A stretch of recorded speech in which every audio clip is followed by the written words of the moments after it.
No doubt, no doubt. Oh, hey, all right, all right. Welcome to another edition of Vegas Badboyz of podcasting.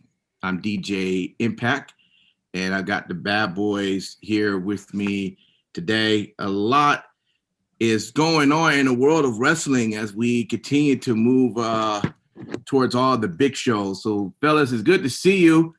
And let's just get right into our wrestling talk. So this past Friday, ROH had their 19th anniversary show.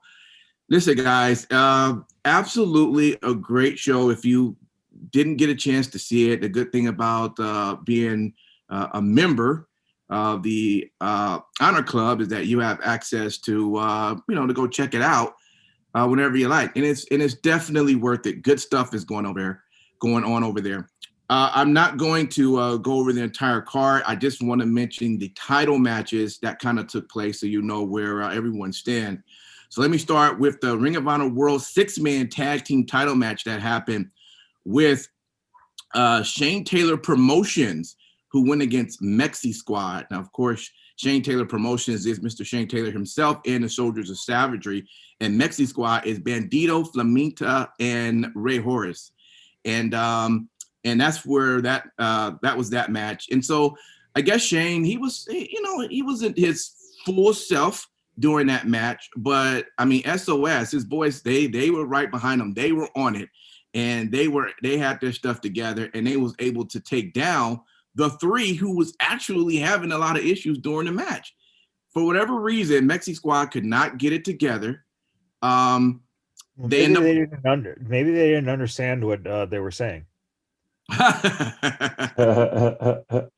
You know what? That would be strange if that was the case. But I tell you this much: Shane Taylor Promotions did retain their titles, but Mexi Squad ended up again. They got their issues became so bad that they ended up having a three-way later on. That three-way title match. My bad. Let me say that because I know Mr. Michael's mind of it. So, and then they had a match later on during the show between them three. And so anyway, I don't know, maybe Mexi Squad is about to break up, but nevertheless, they did have a match, and Bandito, he won that out of them three. There was a Ring of Honor World Television title match with Tracy Williams, that's Hot Sauce Tracy Williams, and he was going against Kenny King, who is fighting for Dragon Lee. Now, I don't know if you guys know, but Dragon Lee is actually hurt right now. He actually had a surgery that took place on Friday. So Kenny King pretty much stood in for him. So he went against Tracy Williams. And of course, I mean, the hot sauce was ready. He came with that. Yeah, he came with that fire, and he retained the Ring of Honor World Television title. So good for that. There was the pure title match against Jonathan Gresham and Dak Draper. And listen, ladies out there, size doesn't matter. Jonathan Gresham still holds it down every time he gets in that ring, and he is still the pure title champion. I'm telling you, the reason why I say that is because when he stands up against anybody, he's like the shortest dude. You know what I'm saying? So DJ, are you more of Grisham or are you more of a moose? Okay. God, you know what? I'm gonna play along with this. I'm a moose. Are you saying you're a chocolate moose? Well, I'm definitely not a white chocolate moose. Oh my God. Anyway, see, this is the. I'm just not saying a fucking word throughout this whole shit. You know what? I wish I was in your shoes right now, and I'd be the one going. Yeah, but if you're a moose, you can't be in his shoes because he's only a Grisham. These are facts. Hey, there was a World Tag Team Title match. The Foundation against Tracy, which is again Tracy Williams and Rhett Titus, went against I've been practicing this. Let me get this together. You know, I always say LFI, and LFI is the group, you know, letters, but let me try it out. La Fascion Ingobernable. Ingobernable. There you go. There you go. Okay. There you Did you say Inglewood? Did you say Inglewood? I didn't say Inglewood. Shut up. He said Engelbert Humperdinck. I think he said that. Oh man! Now let me ask you this, Sin City. So of course the faction is Rush and there's Dragon Lee, with although he's out, so Kenny King's taking his place. Bestia Del Ring, that's his name, right? Mm-hmm. Okay, I just wanted to make sure. Bestia, yeah. Bestia. Okay, all right, yeah. No doubt. So anyway, Tracy Williams, Red Titus versus Kenny King and Bestia had their match, and then you have Amy Rose, right? The woman that comes down with the group. So apparently, I don't know, it wasn't a good night for her. She threw the chair into the ring to kind of help out her group. And apparently that chair just didn't make it in time for Bestia and allow the foundation to take advantage of that situation. And of course, the foundation eventually won or retained that World Tag Team title. They were pissed off at Amy, and yeah, she took a slam, unfortunately, from Bestia. So I'm assuming I guess she might not be with the group no more. I mean, she's been with the group for like a while. You know, I wonder why they decided to not roll with her anymore. You know, well, maybe they decided to put her back on ring bell duty. Yeah, that could be. That's what she was doing.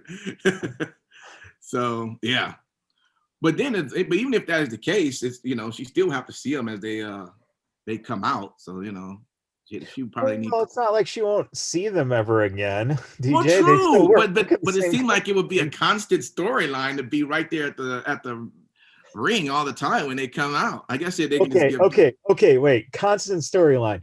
So after Michael Cole wrestled at fucking WrestleMania, every single wrestler since then has seen him ringside and no one's done anything. So come on, DJ. Hey, you know, it can, you know, whatever. Who knows? She might not even go back to ring bell, huh? Maybe she's gonna. She better not. She put all this time in training. She literally started training within the last year and a half. So yeah. Got you. So this is where she's headed in terms of you know, being either a manager or maybe we'll start seeing her in ring a little bit more. So true. Be nice. So Quinn McKay came to the ring with Maria Kanellis Bennett, gotta say that, who apparently now is a member of the ROH board of directors, you know? So, hey, look, people are getting these positions. I like it. I love it. Maria came to the ring and she announced that ROH will be holding a tournament this summer to crown a new Ring of Honor Women's World Champion. So that's big news. Finally, we get a chance to see the women again pop up in Ring of Honor. She invited female competitors from all over to compete in the tournament. And of course, that sent out Angelina Love and Mandy Leon. They came to the ring. And yeah, I know, right? They still at it.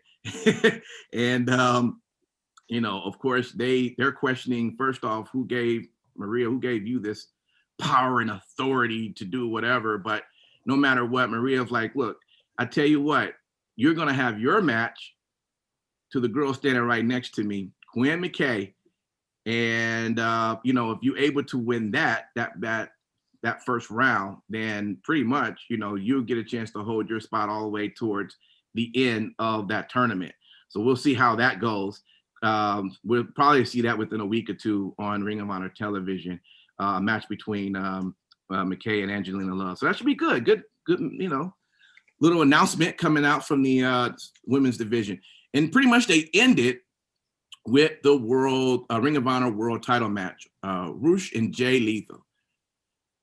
One of those matches, man, you just have to watch. You know, Jay Lethal is still it's of course, I guess I'm I'm a Mark. Yeah. Mark. That's your dude, bro. That's your dude. Dude, Man, look, Jay look, Lee, man, listen. I'm a fan, dude. Yeah. No, you a big fan. I'd have been in live events, and when Jay Lethal come out, bro, you is about as happy and tickled pink as a kid coming down the stairs for Christmas ham. I mean, like you was happy. You know, what do you do when you run into your favorite, your star, your hero, and you finally go face to face? Because I had that moment at Sam's Town when he was heading out, maybe going to his car, and I was like, but I didn't froze at all. I just said, hey man, I'm a huge big fan, and of course he was like, oh man, thanks, I truly appreciate it, and that was it. But I wanted to be a fan. I wanted pictures and all. I wanted to go there, but I let him go because he just had a big match. I think that was the match he had, that 1 hour match he had. You remember that, guys? There was a 1 hour match I think he had with. I remember that? It was really long. It was long, so I was like, I'm not gonna go. Let the man go home or whatever. But yeah. Anyways, this was a great match. And of course, Lethal didn't trust Rush at all. He knew he more likely would cheat. So he talked to Todd even before the match, with Todd, of course, the referee, going, look, he's going to do something, but do not end this match. Just let it go, because I want to finish him and again become Ring of Honor world champion. So nevertheless, it did eventually come down there. Rush is using the cameras, cords, and all types of things to cheat to get through it. And then, of course, LFI comes down, gets involved. But luckily, the Foundation, his crew, comes down to kind of straighten that out in the middle. And, of course, they're doing their finishers here and there, which was really great. But Rush came out to be the man on top in the end. He is still the Ring of Honor world champion after all of that. Again, exciting match. Then after this, you have both factions going at it. Who appears? The Nightmare Family. I know, right? Brody King, Tony Deppen, Homicide, and Chris Dickinson. You mean Homicide? No, it's homicide. It's when you get homicide at your home. It's homicide. Like pesticide, homicide. But it's homicide. Homicide. He excited, Michaels. Let him be. You know what? When you say homicide, it sounds like you're getting in touch with your feminine side. That's all. Wow. You're right. Homicide. You know what? When you guys watch it, you'll get just as excited as well. Well, I guess I shouldn't say that. Jesus. I can't, I gotta watch everything I gotta watch everything I say, man. It's just the mind of a 5-year-old. All right. Nevertheless, apparently there is a new faction, and it's now with those 4 guys. We don't know their name. I mean, what they're gonna call themselves as of yet, but apparently they formed and they beat up both LFI and the Foundation. So apparently they have an issue with both. So there is a new faction in town over at Ring of Honor. But overall, that was a pay-per-view. Really, really good pay-per-view. If you get a chance to watch it, guys, you just want to watch some really good stuff. Honor Club is the way to go. And you'll get a chance to watch it again. And the TV programming should kick back on this coming week. So we'll take a look and see where they're going to go from there. So with that, let's just jump over to what we really want to talk about, right? And that is WWE Raw. They kicked off Monday. I know Sid City, right? Listen, all the shows are supposed to be getting strong or getting stronger from this point because it's leading up to the biggest show. Where do you guys think this past Monday's Raw was showing as we get close? Is it something that's exciting you, or are you still trying to figure out something? Well, I will tell you, it's all about Bad Bunny. I'm super excited. Can't wait for that match on WrestleMania. Bad Bunny is going to be amazing. He's a natural talent. He is born to be a star, and he is going to raise that level of celebrity matchups for WrestleManias to come. Super excited. Well, I'll tell you what.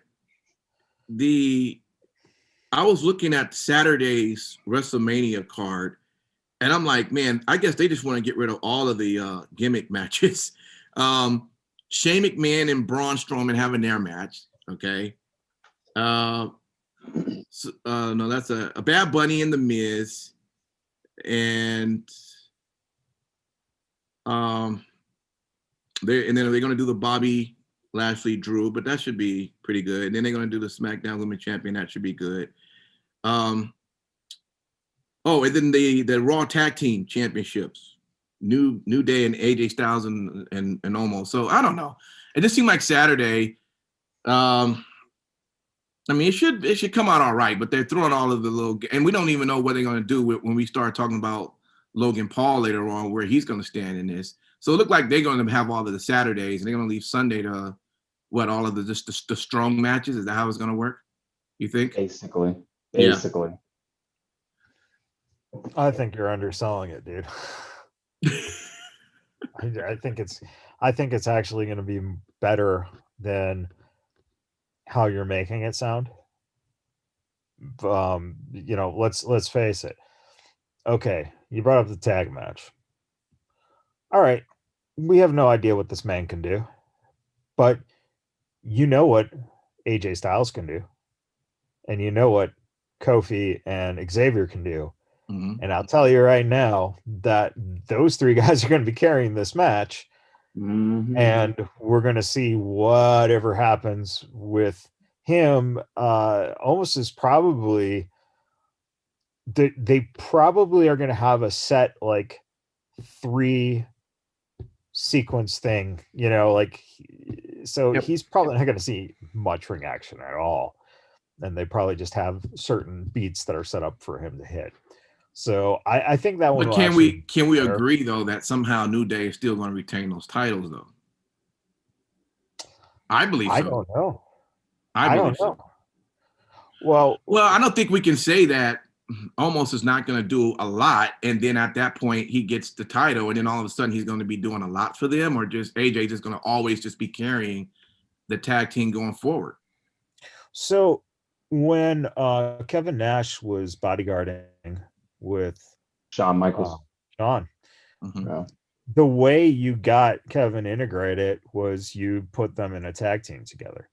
And Kevin did not get a lot of the heavy work at first because Shawn did all the bumping and whatnot. Mm-hmm. And that's what you need. You need AJ to do the bumping, and then you need Omos to be a monster. Gotcha. Okay. Because he can't do anything else other than be a big presence, right? Sure. That's so huge. And by the way, you're giving shit now, but Great Khali is going into the fucking Hall of Fame. Yep. There's a chance. Anything that's fucking possible. You ain't lying there. I used to call him Mr. Big Sticks because when he walked, it looked like he's walking on 2 sticks. You ever seen how he walked? He just walked like this, and I was just like, "Damn, bro, do your knees bend? You like an action figure with no bending from like 1970, bro." No offense, Great Khali. Don't chop me on top of my head. I'm just saying, do them knees bend? That's all I want to know. Well, dude, if you were 9 feet tall too, your legs probably will have a little difference than your legs. Right. They don't even bend a little bit. Let's take a moment and think about it. They don't bend at all. That's because he's got a moose in there. Oh, Jesus. Oh man. So can I actually mention something that was really positive out of Raw that I think really got overshadowed? Okay. And that was Peyton Royce's performance with Asuka. It was very good. I think that was Peyton Royce's best match that she's ever had on the main roster. Mm-hmm. And I think that, whatever sparked her to cut the promo that she did on Raw Talk, which it's pretty safe to assume that was the real reason why she got this title match. I think that was just amazing. I think that this definitely was a kind of a prove it type of a moment for Peyton Royce. And I think that she definitely proved that she can hang. And obviously that being overshadowed by her obviously tapping out to the Asuka lock, but then immediately Rhea Ripley coming out and setting up that Mania match as well. But yeah, I always give WWE a lot of shit whenever they do something that sucks. So whenever they do things right, I have to mention it as well. She had a real good look, a change of look for her, but it works. Yeah. And you're right. She did definitely. She definitely came with it. I was wondering when we were going to start seeing more of her. Well, she definitely looked more comfortable. That was one thing that I noticed. She looked more comfortable. The one thing that I've been, a little bit concerned with her in the past is that either she was trying to expand move sets or something like that. I'm not saying like I train or anything like that, but I'm saying like she didn't seem comfortable with it. She wasn't making her own. In this match, it seemed like what she was doing, seemed to be very comfortable with it. It was a fluidity with it, I guess you could say. And that's what stood out to me in the match. Like she seemed very comfortable with Asuka, which if you're doing that with Asuka, that means you can potentially do that for other matches and you're going to get more airtime. And she's not a slouch at all for promos. So that ain't a concern at all. I caution that logic though. Okay. Because I would almost go a little opposite of that and say because she was in the ring with Asuka, she looked like $1 million. Yeah, you got a point. You do have a point. So, Asuka's very good to work with. We'll only know when we see more from her. Yeah. But the real, headline there is that we're probably going to see one of the hardest fucking hitting title matches between Asuka and Rhea. Yep. That's going to be something else. So where do you guys think where that's going to end? Who do you think is going to come out on top? Charlotte Flair. Charlotte's always on top. I'm being honest. I'm with you, Michaels. Yeah, don't be surprised if it ends up being a three-way dance by the time WrestleMania hits. If she passes protocol the week before WrestleMania, they'll drop her in. Yep. So, Rhea's winning that match. Charlotte Rhea's winning that match. You think Rhea's winning? Yeah, I agree. And it makes all the sense in the world to have her go over. Asuka, she has been, quite frankly, the MVP for either brand's women's division through the course of the entire pandemic, through everything that's gone on over the last year. But I think that now is the time where you take this opportunity and you go ahead and give Rhea the belt. And why not just strap the rocket to her back and just send her to the fucking moon? By the way, if you're on chat, definitely put in your comments and tell us what you think. Chris is already on, and he asked us, is there any chance that the Asuka versus Rhea winds up being the best match at Mania this year? So it is a good possibility. Yeah, that definitely could. No, I definitely could. Yeah. Speaking of another, you mentioned training, Street, and I'm gonna take a piece of that word, and that's gonna lead me to the thing that I need to talk some shit about, and that is artificial train noises being piped in for Braun Strowman's Strowman Express. What the fuck?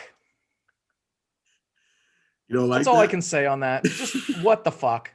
It's like when you go on what's that ride in Disneyland where you in the mountains? Thunder Mountain. Yeah. Yeah, it's like Thunder Mountain. When you start Thunder Mountain, that's what I feel like. I feel like I'm at Disneyland right when I hear the music. Hold on, time out real quick, Michael. Would that shit be funny if you saw big ass Braun Strowman get on a ride at Disneyland to go on Thunder Mountain? Just picture that for a second. Well, he couldn't even sit in the seat, so you can't picture it. Thank you.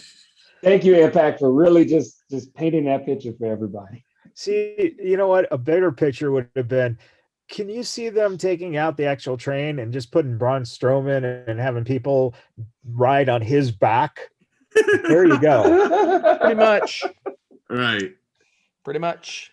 You know, Steve, you just need to sometimes just let your 10-year-old self be, because I can definitely say that DJ was sitting there watching it and going, that's fucking awesome, man. It's a choo-choo Actually, train. I wasn't. Chugga chugga woo woo. I do like how it starts off, but I don't need to hear that during the you know. But And then he just admitted, though. Yeah. no, I'm just saying I like how the intro starts, sure, but I don't want to hear that throughout matches.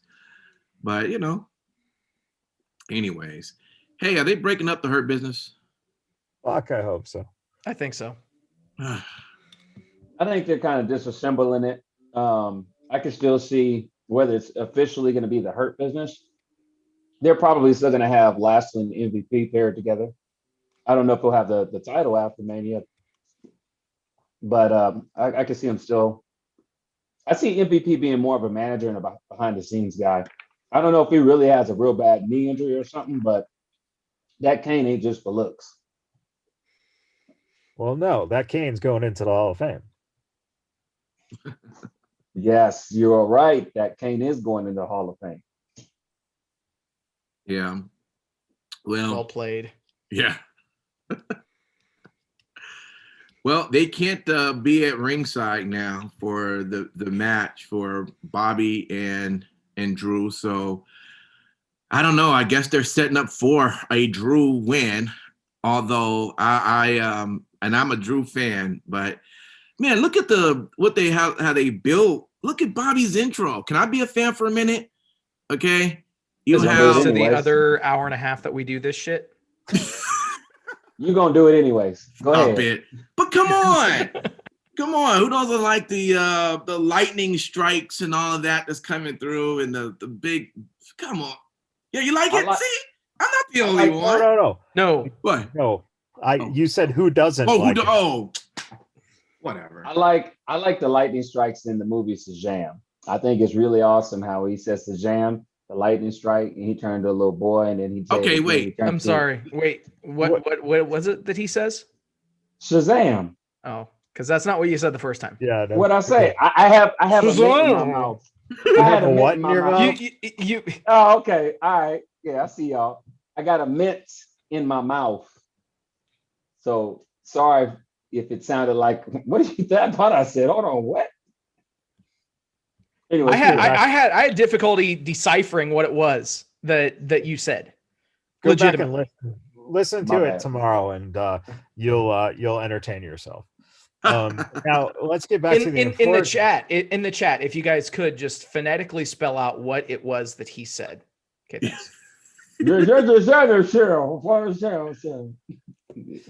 Yeah, you do sound like Gross. Anyway, good old Simon Street. So Impact, let's just get you like the lightning, but you don't like the choo-choo sounds. Come on.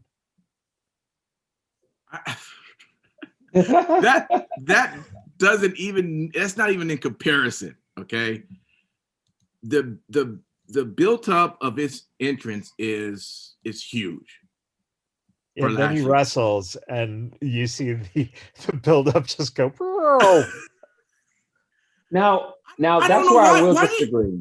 Right? Why do you guys shit on Bobby so much? I'm so confused at that. I mean, that's all Matt Michaels. I have no problems. I have no problems with Bobby Lashley. I also have no problems with him being the champion. Go ahead, Simon. No, I was just gonna say I totally disagree with Matt Michaels on the point of him saying that once you see what I assumed he meant was once you see him perform in the ring, it's just bland. Bobby Lashley brings about an intensity. I find his matches to be enjoyable. There's other people that find his matches to be enjoyable. The only thing that I do worry about, and we did kind of mention it, is if he were to win at WrestleMania and he beats Drew, what does that look like story arc? And that's the only thing that I'm gonna be honest with. What does that look like, Impact, for you? What does that look like? What's the next chapter of the almighty Bobby Lashley? Well, you know, the problem, first off, with having two big guys, which I remember I said made the most sense to have at Mania from the beginning, is that from this point, you know, after you have your whoever wins this, you know, it's who do you now compete against that's going to show that you can have a fair fight against them. I mean, I'm sure we can find some, but just off the top of my head, I don't know who I would throw out there first. Who would you throw out there, Matt? Well, you just flushed down the whole idea. Basically, what you just said is those two guys only have each other to face, and then that's it. You have a whole roster. Who would you pick? No, we understand that, but who on the roster that you would pick that will fight against them and take their title? And that's the question. Take the title? Yeah, and take the title. For God's sakes, let's start with AJ Styles. There's one guy who could just put the belt on him at any point. You can do that.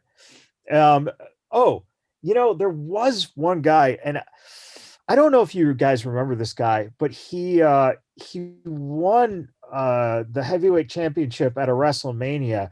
And then I don't know what happened, something about unicorns and pancakes and whatever, and the title got lost. But that guy might be someone who could compete for a world championship. I don't know. I mean, God, Bobby Lashley or Drew McIntyre might be too big for that fella, or for AJ Styles. Oh, and then there's the Choo Choo. Well, yeah, you do have him. Absolutely. Well, my imagination is not limited to based on who we have in the locker room on Raw. My question is what would be a good fit to where they don't fuck up the storyline and just injecting something in there, and we're just forced to have to enjoy Raw as more than we normally do. That's my question. Well, you have to know you have to know. I mean, you don't know what the storyline would be anyway. From that point, after whoever wins, where they would go. I mean, they would have to build on top of whoever wins that title. Bobby Lashley would look great in the Taz World Order. Jesus. Damn. They got an open spot. Well played, as usual. Well, nevertheless, I mean, so being that this is going to be your popcorn bathroom break, Matt Michaels, because you don't like neither one, who, I mean, pretty much just Drew for you as the way you see is coming out at the end.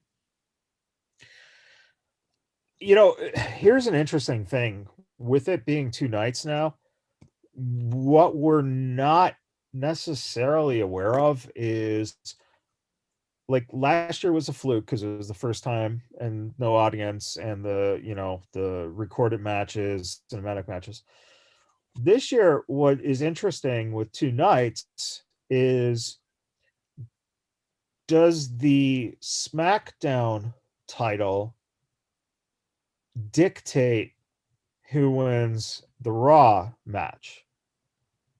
So if Roman retains, then you would assume Drew wins the title, or vice versa. See, this is what sucks about 2 nights, is that if you're watching night 1, Drew wins, then you're almost assuming that Roman retains on night 2.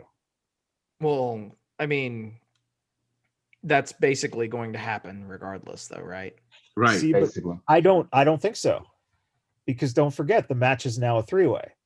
It's true. So, and with that happening, you don't have to have Roman take the pinfall. And that's what I think happens. I think that you want to hear nuts? I'm gonna say that DB. I'm gonna say DB. potentially ends up, because Edge spears Roman or whatever, then he turns around and DB hits him with a, face buster or whatever, and makes him tap or something like that. So you don't have to have Roman get pinned.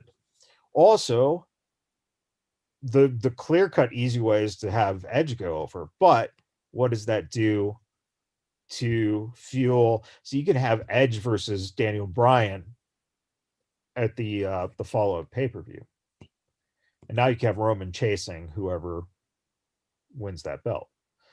So there's a chance Bobby can retain. I don't know, man. I don't think he will, because it just seems so odd that they forced him into this position. Now what do you do? Because why take the belt off of him when you literally just put it on? Right. Well, and that's the thing that I'll be honest with you. I don't see the point of putting the belt on Drew. I mean, me personally, I hear what other people are saying, and I get that, and it does make sense.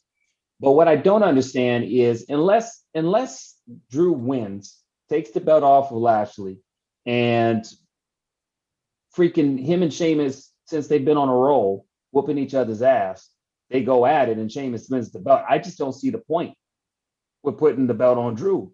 Like maybe I'm not seeing something. I just feel like we've seen Drew with the belt for like a whole year, and I get it. It was COVID. I get it. I appreciate everything he's done, but I don't see it. Just as much as people say they don't see Bobby Lashley. I just don't see where it could go. Honestly, I really don't see how it can go. It's a huge fucking question mark. Really? So there's not 50 other guys on that roster?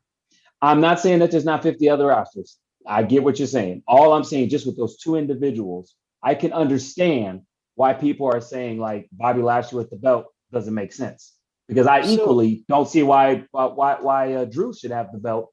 I just don't see where that goes unless it's Sheamus. So does anyone else have the other feeling that I had when I watched Lashley and MVP go into the dressing room, and like, does anyone think that Lucha House Party or Drew Gulak or even Ricochet, any of these people could take out Drew McIntyre? They look. They would all have to come out like they showing up for a 24/7 title and just all bum rush his ass. That's about the only way you could maybe get Drew to one knee. Yeah. Well, it's going to be interesting, and we'll find out. And about 2 weeks from now or so, how all of that's going to come out. So something to look forward to. That alone showing you that it's the first night is going to be an awesome night. So much going on. You just basically started this going the first night. And I'm about to. Night. I was just about to wrap that around, but you were so quick to jump on there, Mr. Matt Michaels.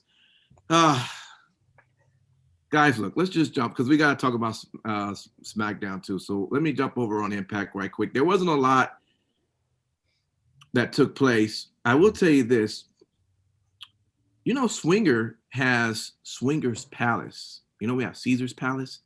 Isn't that in Vegas? Swinger's Palace? Is that next to the green door? Isn't that next to the green door? Yeah, that could be. So Don't you got a membership? Oh man. Anyways. So Swinger's been I just mentioned they've been running funny promos with him running his underground casino at Impact Wrestling, and he calls it Swinger's Palace. He even created the Swinger's Palace shirt. You will see him there, and he just seemed to have a bunch of weird and corrupt people who was running the casino off the stolen money that came from Hernandez. Y'all remember months ago. So that's how he financed the Swingers Palace. It is pretty funny how they run with that. Yes, exactly. That's like what I was getting to right there. So there was the X Division title match, TJP versus Ace Austin, and that was really good. It's one of those things where you think, man, maybe TJP is about to win this match again, But when you got Madman Fulton right on the ringside, you're not winning anything. And because of having him right there, Ace Austin definitely retained his X Division title. So that was a really good match. The X Division is one of those matches, title matches you just enjoy watching because all those guys are great. Tommy Dreamer did make I won't read the whole thing, but he pretty much got his clown in with, he's going to be doing the hardcore, God, what is it? What is it? The pay-per-view called? Hardcore Justice. Hardcore Justice, yes. That he's going to be running. So he made a joke about having one of those explosion ring matches. Why don't we do one of those? So Tommy Dreamer thought he would just get a little bit of a joke in there. But listen, a lot of sparklers. Right. A lot of sparklers. Exactly. And then Kenny Omega and Don Callis come to the ring, and they had their okay. I'm gonna go somewhere completely different. Sin City. We lost Matt Michaels, and I'm sure he'll pop back on in a minute. There he goes. There you go. All right. He was there the whole time. Listen, you guys are going to now think that I have lost my mind. And that's fine. And I would understand why you would think that. But I'm beginning to think that the way this title match is going to come out is not going to be the way we think it's going to be. And I know the question is, well, why would it go any other way with Kenny Omega not winning his title match?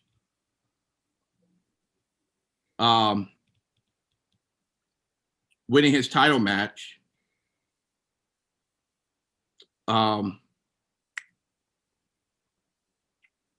What is old boy name? Rich Swann. I don't know. Rich Swann, yes.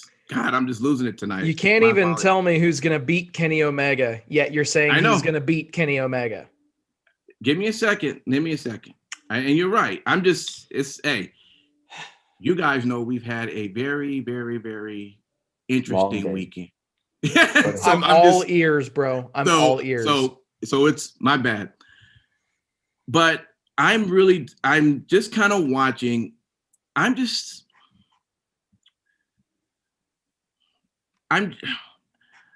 really thinking something. AEW is going to allow their title to be on Impact Wrestling as champion. I know that makes no fucking sense. I know, and more than likely that's not going to happen. But I just see something here where somehow Rich Swann will get this title. And in getting that title, the only way that Rich Swann gets the AEW title is if he goes to Walmart and buys the replica.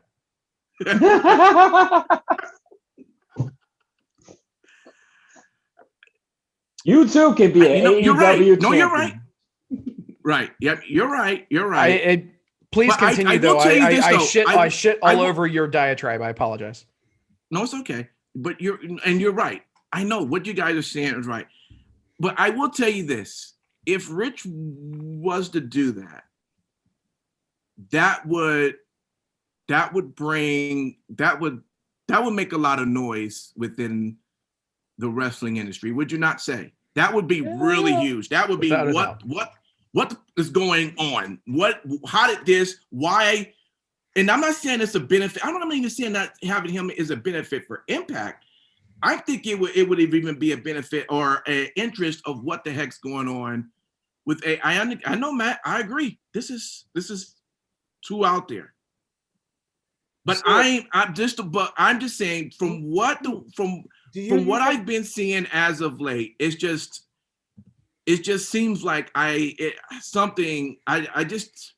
much as it makes sense for Rich to lose, for some reason I just don't see a clean finish. That's all I'm saying. Whoa. There's a big difference between a clean finish and him winning the fucking title. That's true. But I still believe that somehow, unless, I mean, I guess I can't. You know what? I hope that happens, because if that happens, AEW will go from being a 700,000, per episode fucking show to basically about 100,000, because the AEW fans will not fucking stand for that bullshit. And it caused a lot of fucking complaining and noising. I'll tell you that. They'll lose their fucking audience. Yeah. All right. Well, it was just a crazy thought. So I'm off of it now. Thank you for entertaining me with that, fellas. I appreciate it. But I will say this. Go ahead. Yeah. What if Rich Swann, and now you got me saying his name all fucked up. What if he was able to win the AEW title, not by winning it per se, clean, obviously, but some just really effed up, like all the Impact Wrestling decided to make this stuff happen. I mean, I know, Michaels, I know. The AEW title does not show up on their own fucking program. Hello. The fact that you are upset screams volumes of controversy, and sometimes controversies, even when it's outlandish as this is, could actually be entertaining. I'm just going to leave it at that. I'm not even upset. What I'm saying is that if you are AEW and you do that, the AEW fans who are so pro that organization losing their championship belt to Impact, which they're not watching Impact to see the fucking Impact champion with the AEW belt. They're watching Impact to see Kenny Omega, the AEW champion, on that show. So you're living in a weird fucking world, and I'm glad that works for you, but boy, it doesn't work for those AEW fans. So let's ask the only person in this room that is the diehard AEW fan, Sin City Steve. How would you feel if some buffoonery of that nature, as far off as it is, would happen? How would you feel, sir? Let me preface that a different way, Sin City, before you answer that. So let's say you actually watched the pay-per-view, and you watched the match, and man, this was like this could probably be one of your top 5 matches, top 10 matches of all time. All right. It was that type of a level of a match. And somehow it did come out that Rich did win this title. How are you that upset that you go, fuck that, I'm not watching AEW, I'm turning off the TV, I'm done with this. This is crazy. You telling me, you don't sit here and tell me right now that's what you would do? No. Okay. No. And that's the thing is I can see where there would be a little bit of backlash from some AEW viewers, as Michaels had said, but I don't think that it's going to, I don't think it's going to take them from the 700,000 mark down to the 100,000 mark. And I know that you were probably just using hyperbole, but I don't think that there's going to be that much of a drop just based on that. Realistically speaking, it doesn't make any bit of storyline sense right now because they haven't gotten to Omega versus Ibushi yet. Yeah.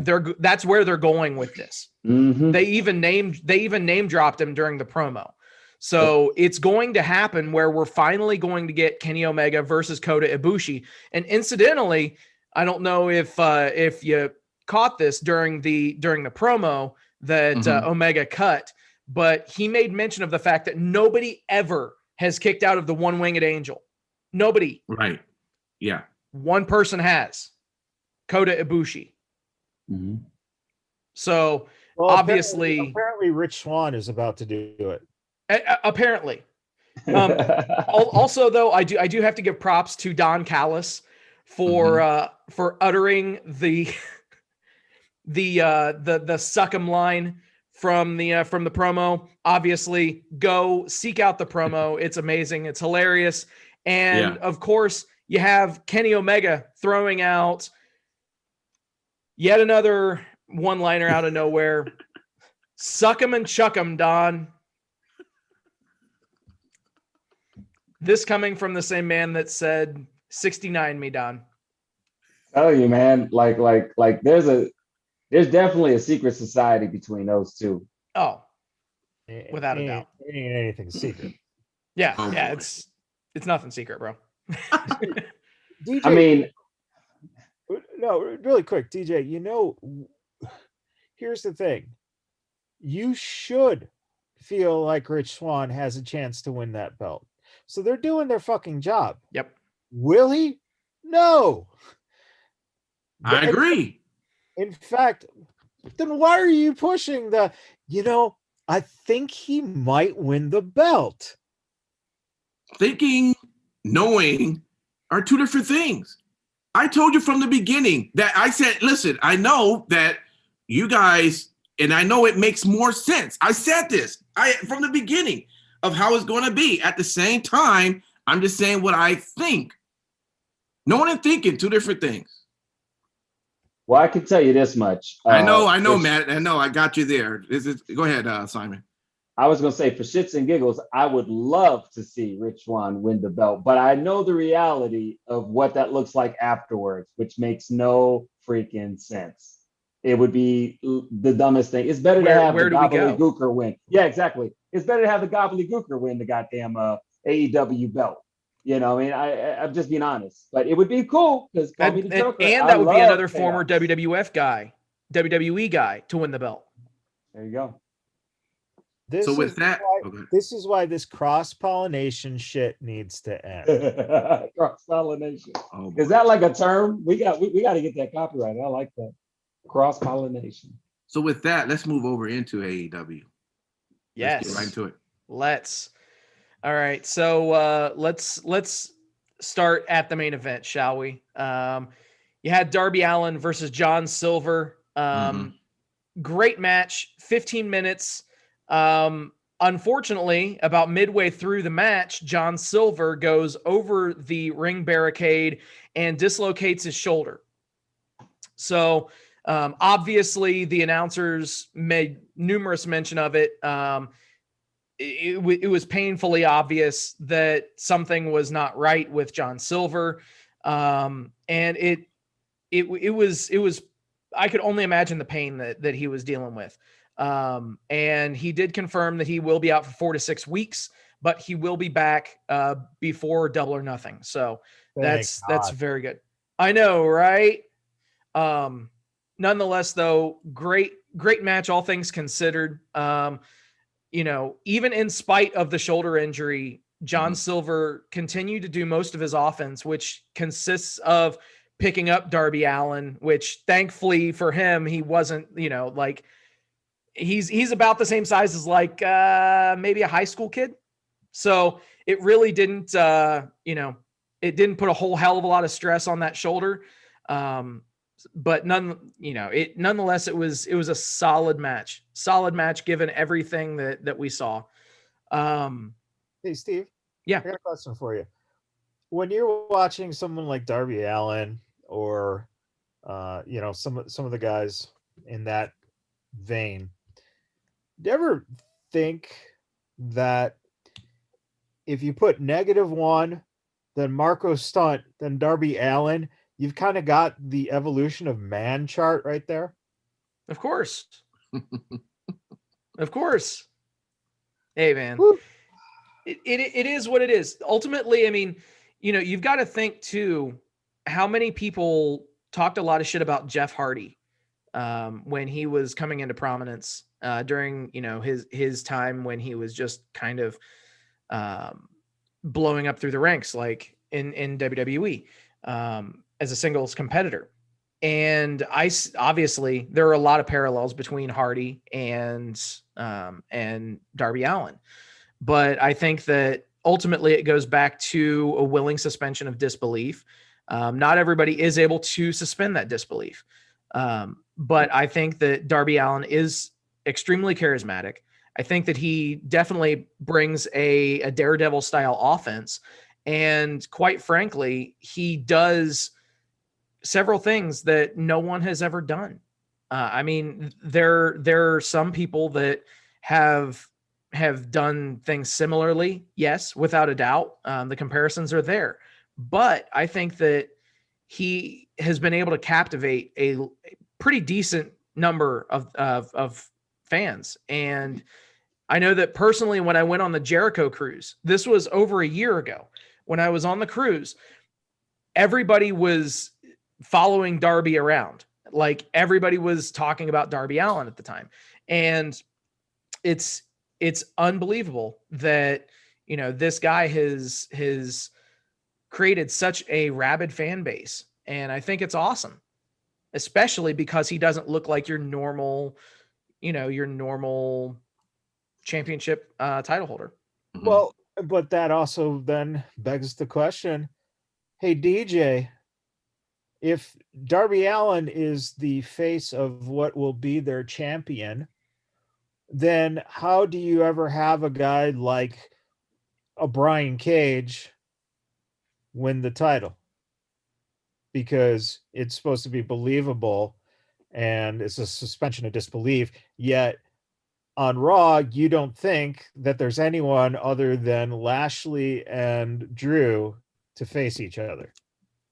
Well, there's other wrestlers, of course. I mean, during the history of me watching wrestling, do you not think I've seen smaller guys or shorter guys or whatever you want to say beat up on taller or bigger guys? I've seen that. So I'm not being ridiculous when it comes to that. I'm just saying that, just coming off the mind right now, just off that match, I'm just saying that I don't know where they would go after that match ends. They can go somewhere. I just don't know where.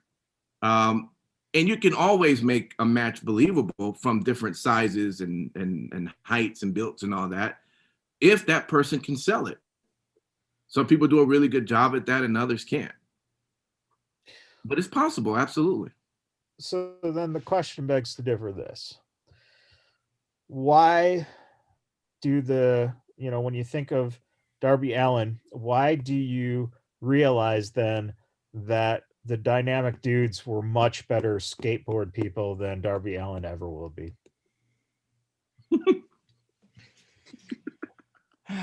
Anyway, let's get back to the topic at hand.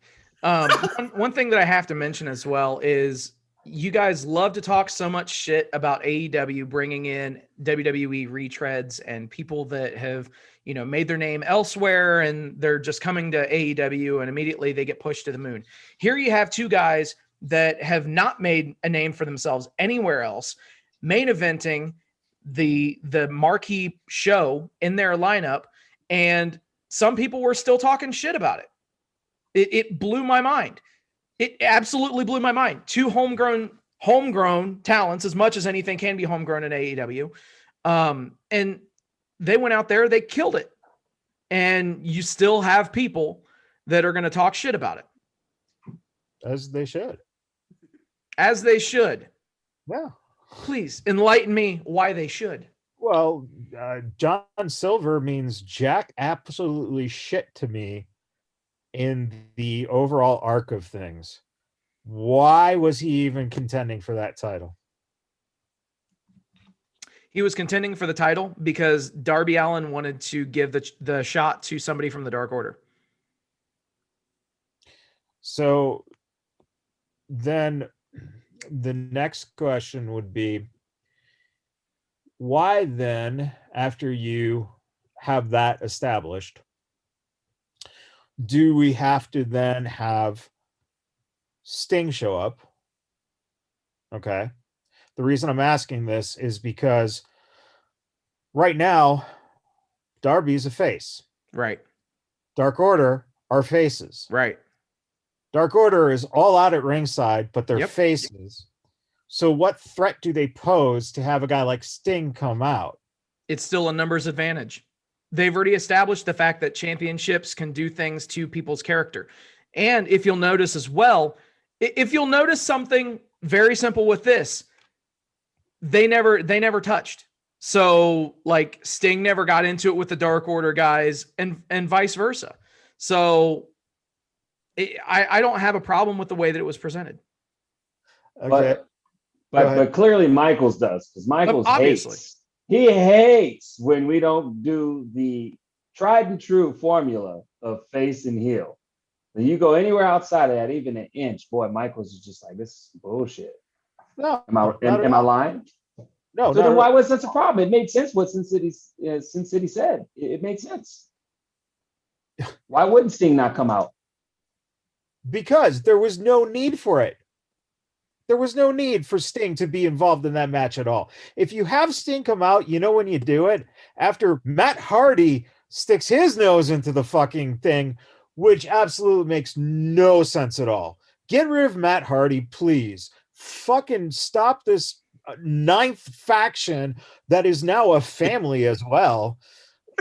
That's ridiculous. So now we got 90 people on the Dark Order out there. We got Sting standing on top. And I think this might have pissed me off more than anything else. Sting stood camera fucking pointing straight hard cam in the middle the whole fucking time he was out there. Like, dude, if you're going to be out there, go to the floor, get the fuck off camera, you 90-year-old motherfucking spotlight hog. Who's to say that he could go down the stairs? Damn. Well, he's got a hard. baseball bat that he can fucking use as a cane. How do you really feel about the old Stinger, No man? shit, man. Damn. I think it's deeper. Yeah, it's deeper. You know, Sting once he actually, you know, he didn't give me an autograph, and I was so upset that I'm a disgruntled fan to this day. So elsewhere on the show, Impact, I have to know what your thought process was during the Nyla Rose and Ty Conti match. Did you watch him? Did you watch it, Impact? Did you see Dynamite? I did. I saw half of it though. Okay. Did you see this match? That match I didn't get to. Okay. Well, nonetheless, Ty Conti beat Nyla Rose. There's your surprise. Okay. A lot of people probably felt the same way, that this was one hell of a surprise. They didn't see it coming, blah, blah, blah, blah, blah. But didn't Riho beat Nyla Rose? Yeah. Okay. Everyone's beaten Nyla. Right. Yeah, That's what I'm saying. Like, that's not even a shock anymore. They've taken all the mystique out. They've taken all the all the mystique out from Nyla Rose's character. They've taken all the fear factor.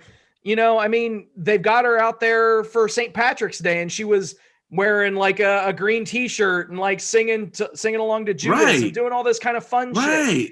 Exactly. So, I mean, it's obvious they're not protecting that gimmick anymore either. But nonetheless, I was very surprised to see that they did pull the trigger on Ty Conti, who looked very good in the match.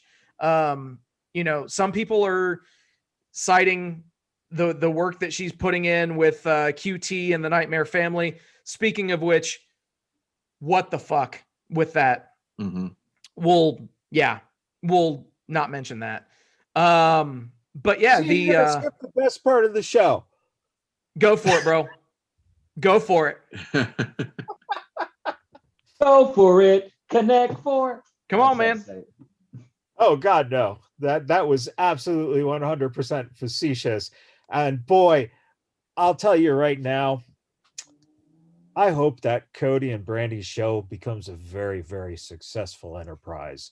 Because if there's one thing I need is the lives of those two, just pulling out the cockles of my heart.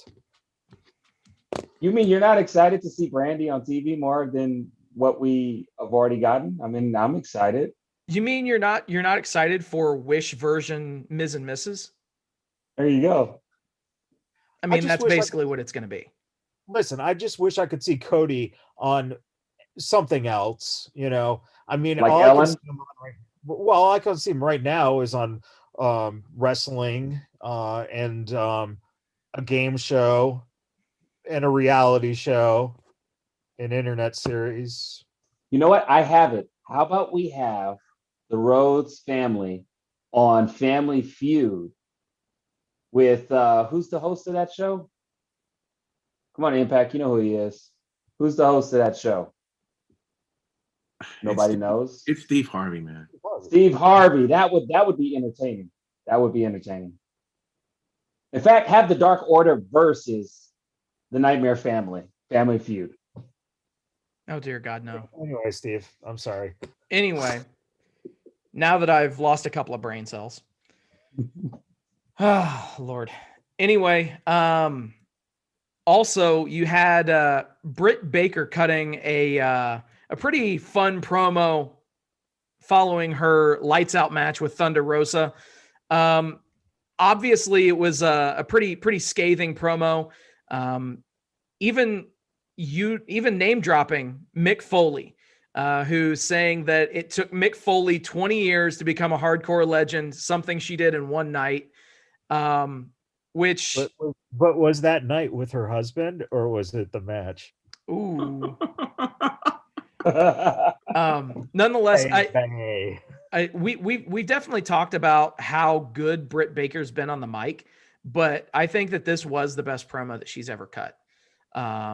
It was. I agree with that. She just knocked this one out of the park, and you know, obviously everybody was talking about her following the lights out match, with all the bumps and you know all the crazy shit that went down. I can only imagine what they're going to do with Thunder Rosa. Now, obviously, Thunder Rosa is under contract to the NWA.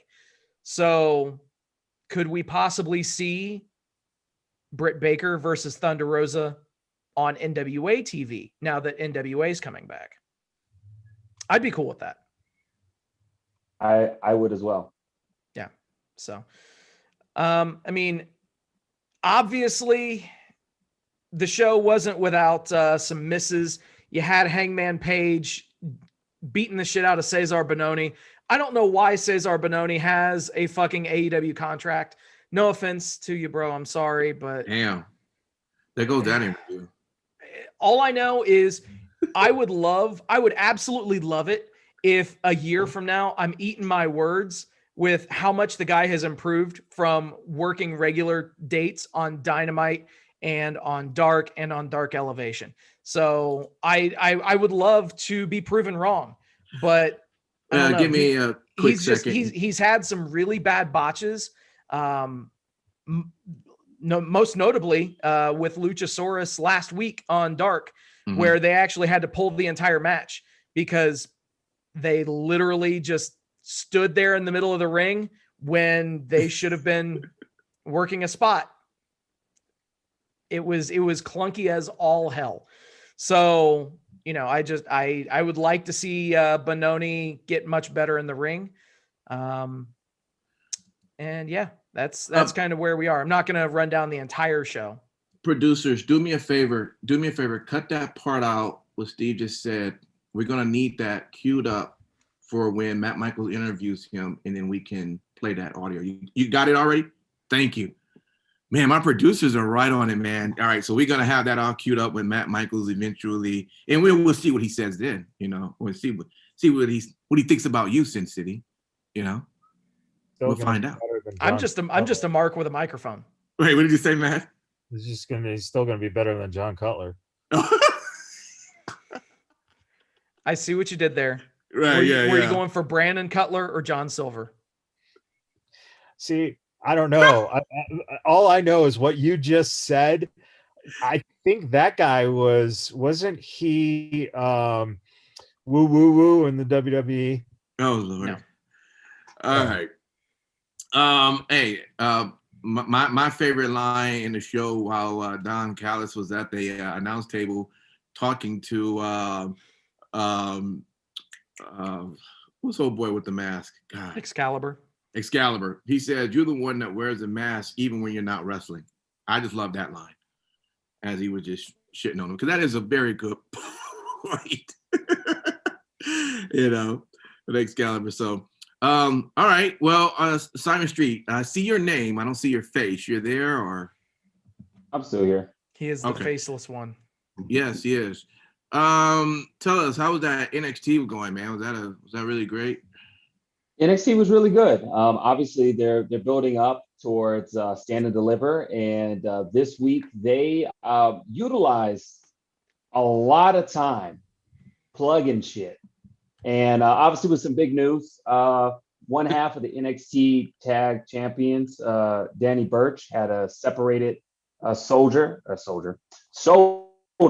and yeah, he'll be out for what I think 6 to 7 months. So he's pretty much out. So they were forced to have to vacate the tag titles, and we'll find out and see what's going to happen with that. William Regal had a lot of announcements this night. He talked about obviously the fallout from Kyle O'Reilly and your boy Bay Bay, is what I like to call him. So that happened later on tonight. But what's interesting enough, he talked about what's the plans for the United States or the North American Championship. So this next week there's going to be a 12-man battle royal, which is going to be really freaking awesome. A lot of names on there. I get excited because I personally like when there's a vacated, or not a vacated title, but whenever there's a big pay-per-view coming up and you do like a battle royal, and then I think after that they're going to do a eliminator match. It's just interesting to see the playing field of who you come up with. It's something that helps you look at the time as we get closer and closer to the Stand and Deliver pay-per-view that's coming up. We started off with Zoe Stark and Io Shirai versus Dakota Kai and Raquel Gonzalez. Really good match. Zoe Stark just continues to just, do her. And boy, does she impress. I mean, she looks comfortable. She looked like she is up there with the elites. I'm just going to be honest. I'm sure you guys feel the same way. And, she's getting a lot of praise all around. So interested to see how that shapes out for her after Stand and Deliver. I'm sure we'll see great things from her. But that was a really good matchup. Some other matches that I saw that was pretty cool, which for me, I guess call me simplistic, but was when you had Jordan Devlin and you had Kushida. They had their match. Obviously, they were interrupted, and pretty much Devlin was able to pull up with the win off of the distraction, more or less, over Kushida. But what's interesting enough is, when you had Escobar come out, they were doing their things back and forth, and someone's music popped on, and I got excited. It was none other than your Heartbreak Kid HBK, and I was just super excited because I was like, what the fuck? Why is he coming out here? And so he comes out, pulls out the ladder, and it's interesting. So it looks like, I'm pretty sure it's going to be a ladder match for the who determined who is the unified or undisputed cruiserweight. And it was pretty exciting. But the cool thing was that I liked the most, and this is where I said that NXT utilized their time, which I appreciated, is when Shawn Michaels was coming back and he runs into Mr. Bebe. Adam Cole. What? Well, yeah, but I like calling him Mr. Bebe. Is that a problem? I can't call him Mr. Bebe? Anyways, No. I'm going to continue. Anyways, I thought that was cool how they kind of looked at each other, because it's no secret that when everybody thinks of Adam Cole Michaels, you think of a lot of Shawn Michaels. And I just thought that was cool, utilizing that legacy and what people humming about, stuff like that. It was exciting. I appreciated it. Of course, a good match that I liked that was really freaking cool was Bronson Reed versus LA Knight.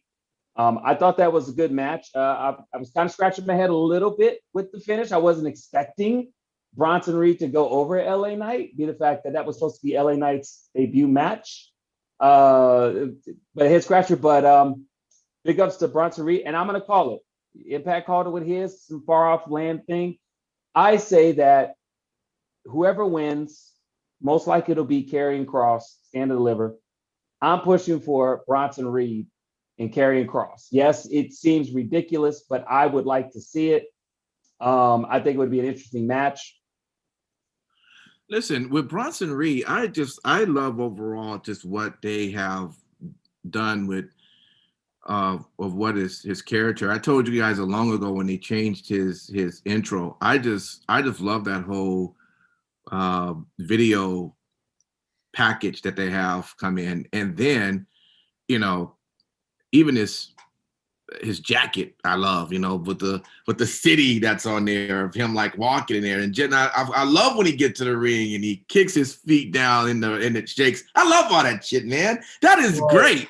I love it. If there was only lightning, you would be just coming right now. Stop it. He said you would climax.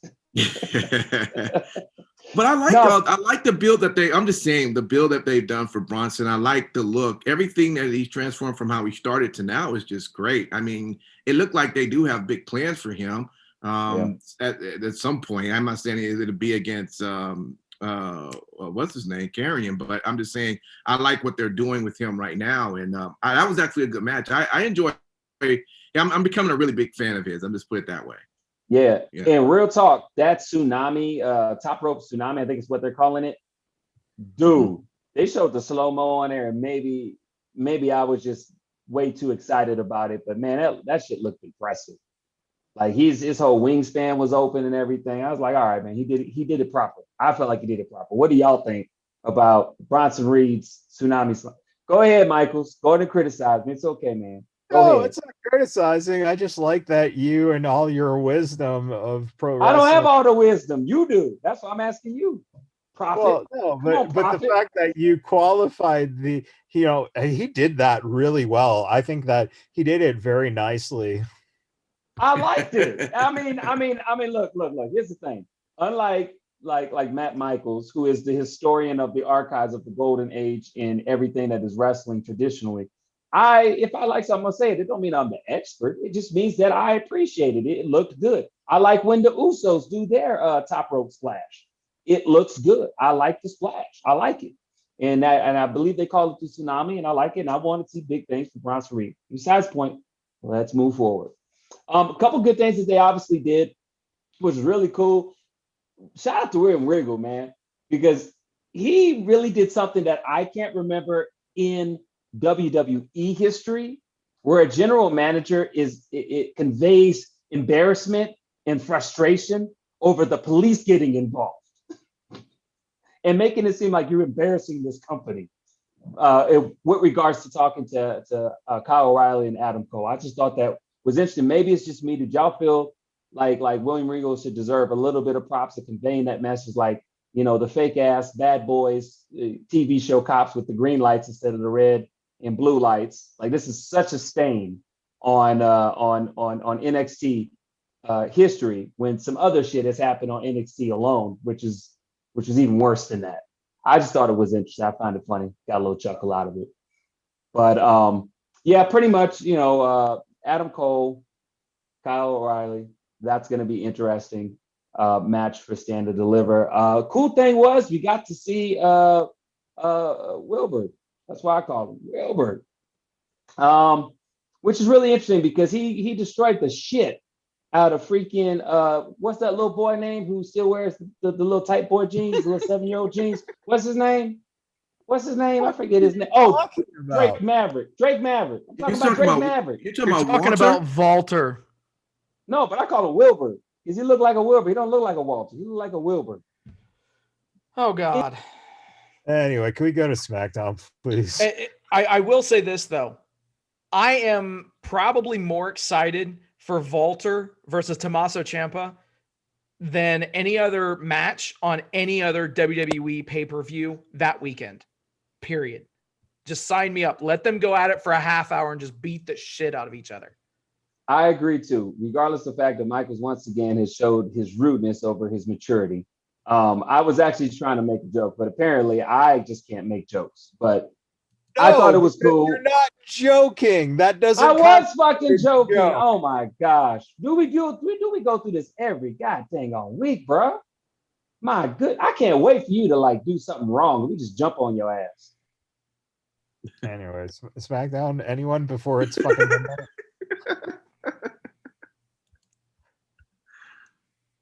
Anyways, all I was gonna say is NXT was a good show. As usual. Super excited to see what happens for Stand and Deliver.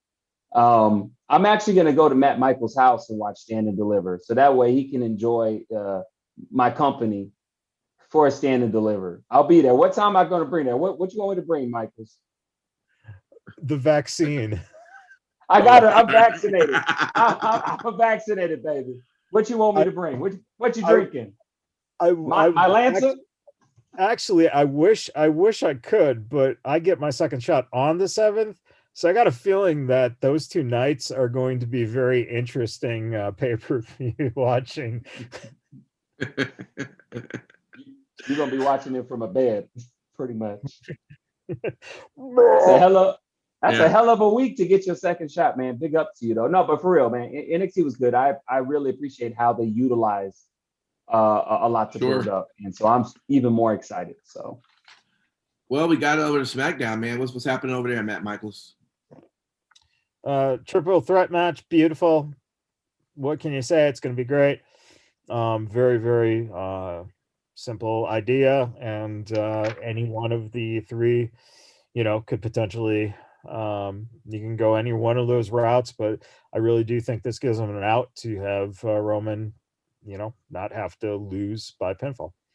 But outside of that, Bianca and Sasha, man, I just that might end up being one of the matches for that weekend. For the actual wrestling, yeah. But for the fact that it's just awkward because Sasha Bianca's just she has a bigger presence right now.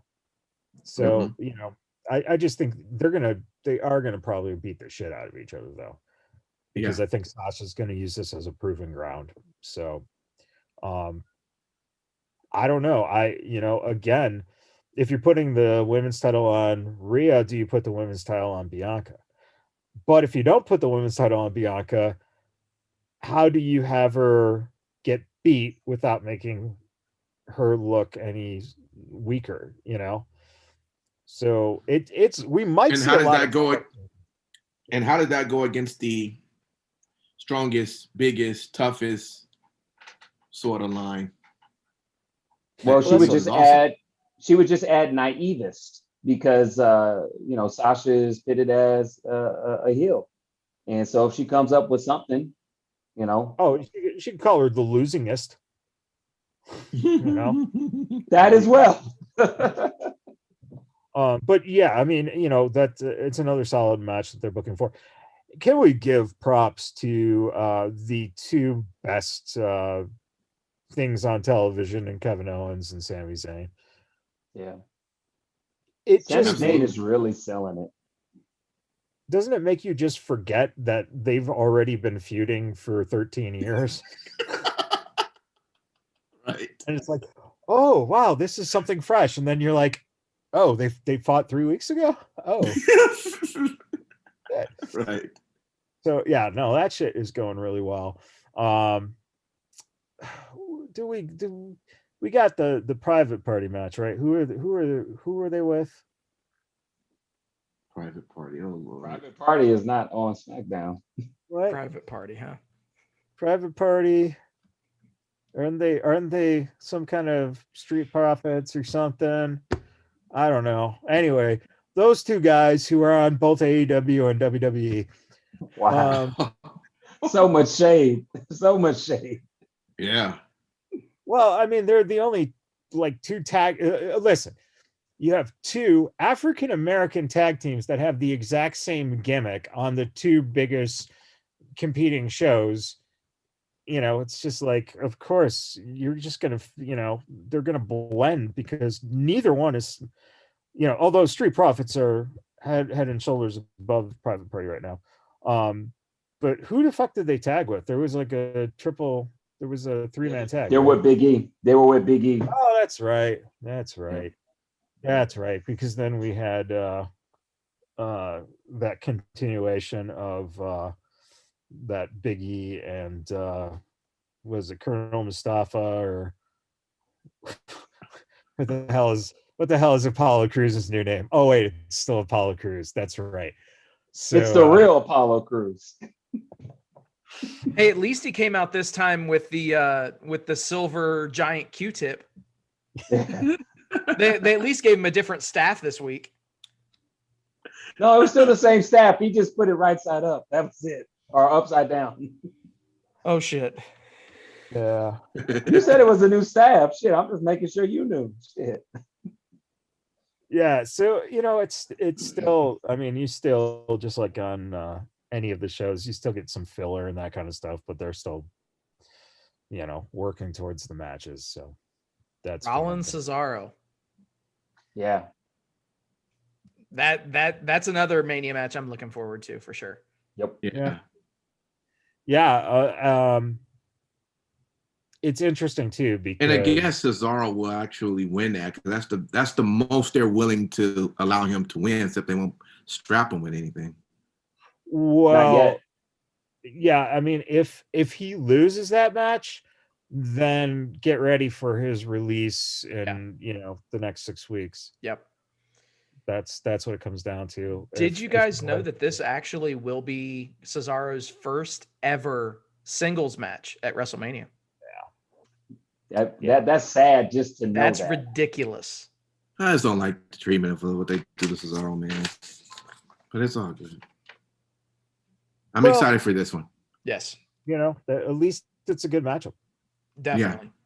Yeah. And that's one of the things you have to actually give credit for, that I think the last decade people bitch so much about, is that, oh, Hunter never loses. Oh, Cena never loses.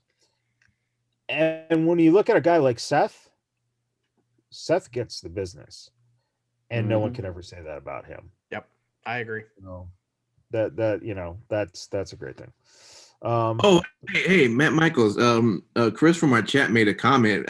Hey, he says KO versus Zayn has now got to be the second longest feud in wrestling, behind the Midnight Express versus the Rock and Roll Express. Can you relate to that? It's old enough. I'm sure he can. Motherfucker. Just give me a goddamn double cheeseburger, double mayo, double onions. Isn't it funny? We all do the impression that Bruce Pritchard started. We love Brucey. We love you. Motherfucker. Yeah. But yeah, no, you know what?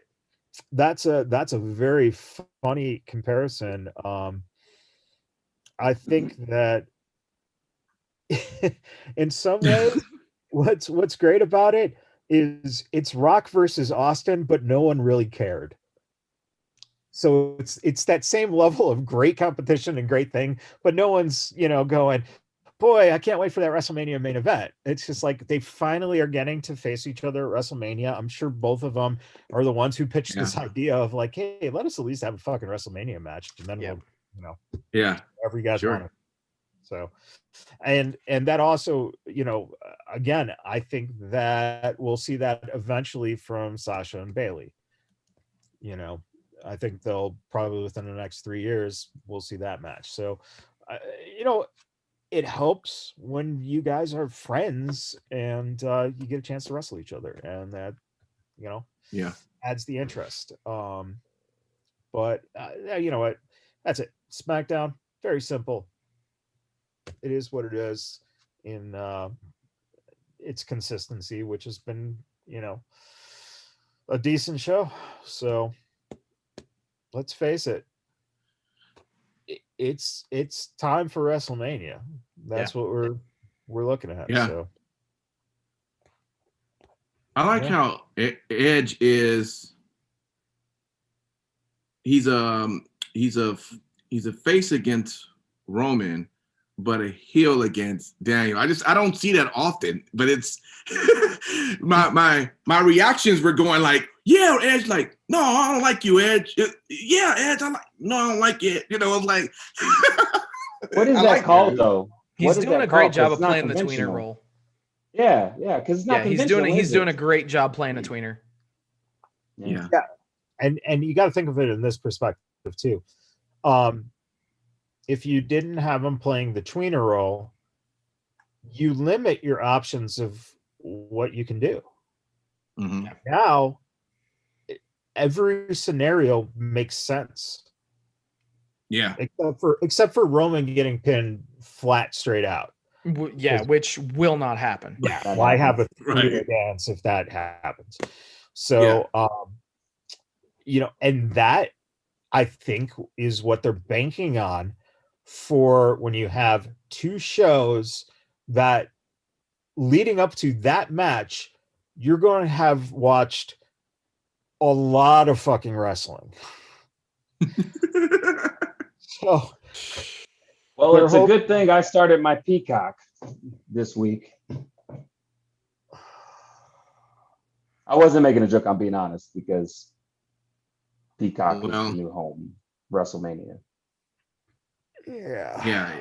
It's it's going to be insane next week.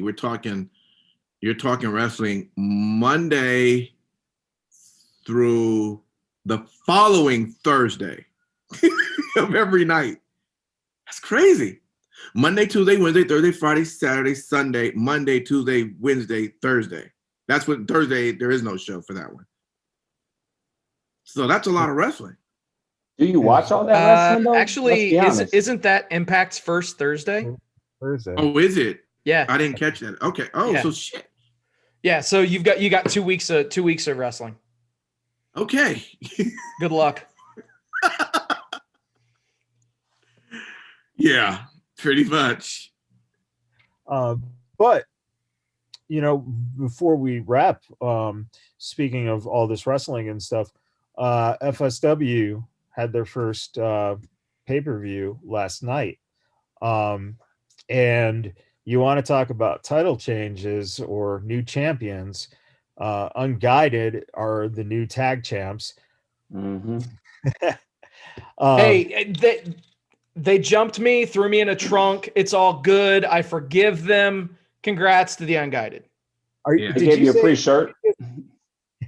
Yeah. Did you just get the Austin Theory treatment from Loomis that Unguided basically? Oh, we're gonna have to talk to Steve. At least I didn't get the Indy Hartwell treatment.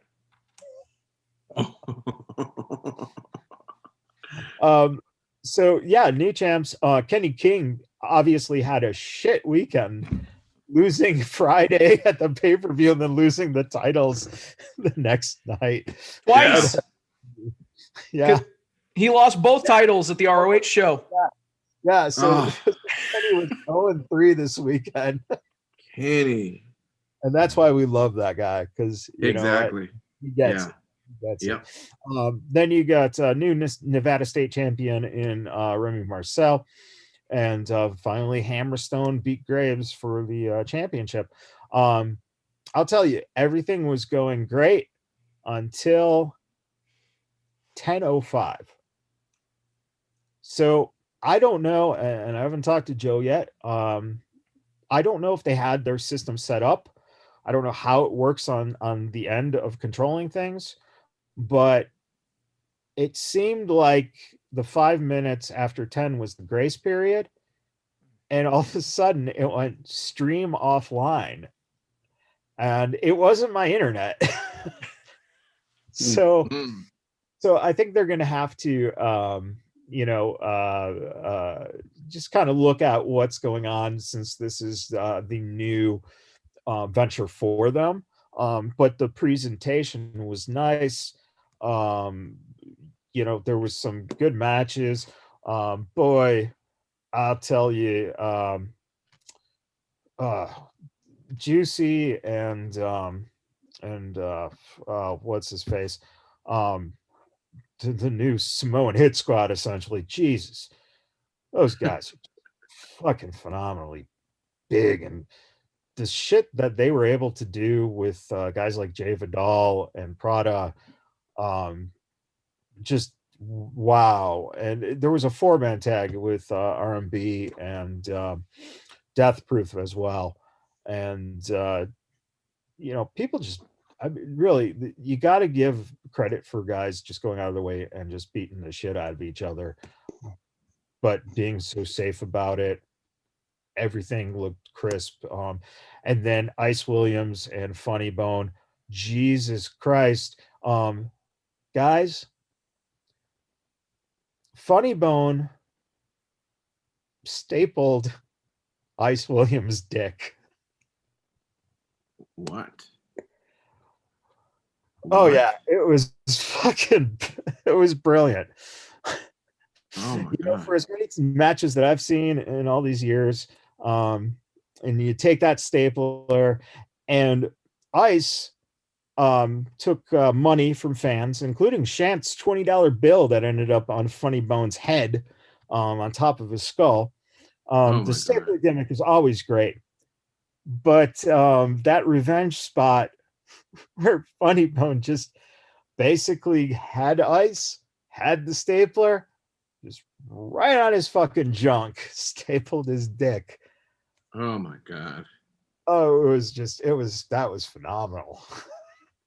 Ice, I'll tell you right now, Ice proved himself, and he's got the faction behind him now. Yeah. The lights camera faction is behind him. Mhm. So I'll give it credit where credit's due. Ice proved that he is a tough motherfucker.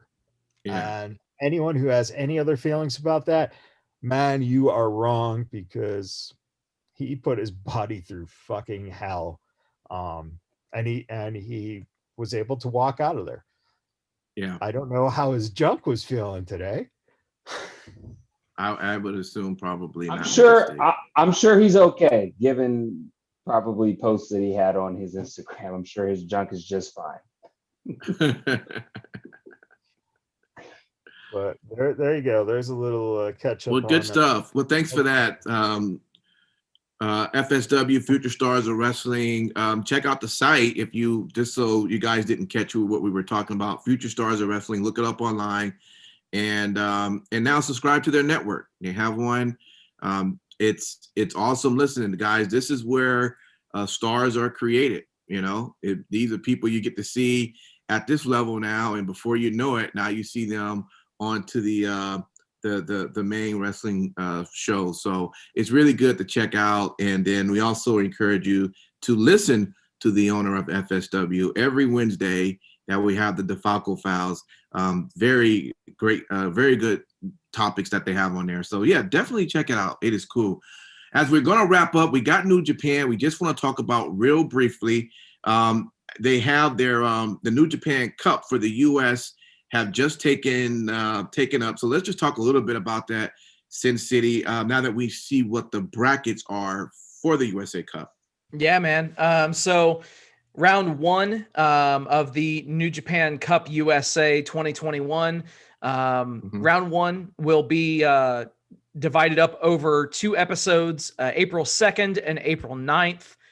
Your brackets, first round, you've got Clark Connors versus Leo Rush. Should be a really solid match. Brody King versus Chris Dickinson. Those two guys are going to beat the shit out of each other. That's going to be a hell of a match too. You're going to have Ren Narita and Filthy Tom Lawler. So again, pretty solid stuff there. And last but definitely not least, you're going to have Hikuleo and Fred Rosser going at it. So very, very, very solid Elite 8 field for the New Japan Cup USA tournament. Obviously, we'll be talking about it and updating you guys as match results come in. I'm not familiar with Hikuleo, Ren Narita, and I'm not familiar with Clark Counters. So I need to get on page with those guys. Yeah, man. All the others I'm watch, but yeah. Yeah, dude. It pretty solid field, man. I think that this year's tournament could actually be better than last year's. and last year's was pretty fucking solid. Obviously, Kenta came out on top last year. Okay. So yeah. Yeah. So what does the winner get from this bracket? So you're going to be looking at an IWGP United States Championship match. So Gotcha. do we look at maybe Chris Dickinson versus John Moxley? Sign me up for that. Do we get Filthy Tom Lawler versus John Moxley? Sign me up for that. Hell, any of these guys, Leo Rush, Fred Rosser. Yeah, I mean, all these guys have something to prove, and literally anybody could win this whole damn thing. Yeah, holding my breath for that John Moxley Leo Rush match. Well, I tell you what, it seems like, and I'll be honest with you, I haven't followed Leo Rush since he was let go, but I've been seeing his name just really making his rounds through MLW and now with New Japan. Yeah. I'm just kind of seeing his name come through a lot, so he must be putting in that work. And he's definitely putting in work. I mean, just to qualify for the tournament, he had to defeat Rocky Romero. So that was a solid match too. The longest, second to longest match in the qualifying round. So good stuff. Awesome, guys. We want to thank all of you guys for hanging out with us. We enjoy doing this because this is what we love. It's all about wrestling. If you listen to us, you watch, you enjoy wrestling too, and we absolutely appreciate all of you just hanging out with us. We're not gonna have a 3 count for you this week. We have some awesome interviews because, as you know, everything is leading up to Mania, and there's a lot of things that are happening leading up to Mania, and we want you to check out the interview so you know what's actually happening, so you can be a part of it if you choose to want to be a part of it. And it's just going to be a really awesome week of just a lot of good shows and things we're going to be putting on throughout the week. So just look forward to that. With that, there are people that sometimes want to know how they can kind of help us contribute as we are expanding ourselves out there on the social media platforms. If you have the Cash App, just hit us up. It's Vegas Badboyz with a Z, the money sign Vegas Badboyz, and send us a donation. We've had quite a few people, and we thank all of you. You know who you are, for just for throwing in something, really helping us.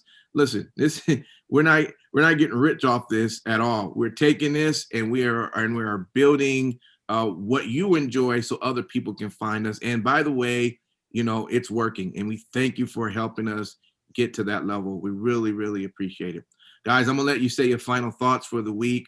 But that's it for me. Thank all of you guys for listening and rocking with us, and tell other people about us. That really helps. You know, if you have someone that you know likes wrestling, just say, hey, you should listen to Vegas Badboyz, give them a try. I listen to them, I enjoy them, see if you like them too. Word of mouth does a lot, even more than than even going through social media. So you'll be amazed just by telling your friends who also like wrestling about us also. So thank you so much for that. Simon Street, what you want to tell the folks? Pretty much, thank you so much for hanging out with us, putting up with our usual hijinks and everything. We enjoy doing it. And like I said, we'll see you next week as we get ready for lots and lots of wrestling. Absolutely. Sin City Steve. Thank you guys for hanging out with us in the chat. Thank you for liking, sharing, subscribing, all that kind of fun shit that you guys do. As Impact said, we do this show for you guys. So thank you so much. Special shout out and special thank you to our boy, the Stormin' Mormon. We love you, brother. Thank you so much. Also, extremely special shout out to all of the brave men and women serving this country on lands both foreign and domestic. You enable us to be able to do this show or do anything else. So thank you. Absolutely. Last but not least, repsports.com, reppsports.com. Go there for all of your pre-workout, energy drink, and general wellness needs. Again, repsports.com. Promo code Vegas at checkout. Save yourself 15%. Perfect. Thank you much for that. Matt Michaels. See y'all next week. All right. There you go. With that, are we still on? Okay, because it's not okay. My bad. With that, you guys, thank you for listening. We'll see you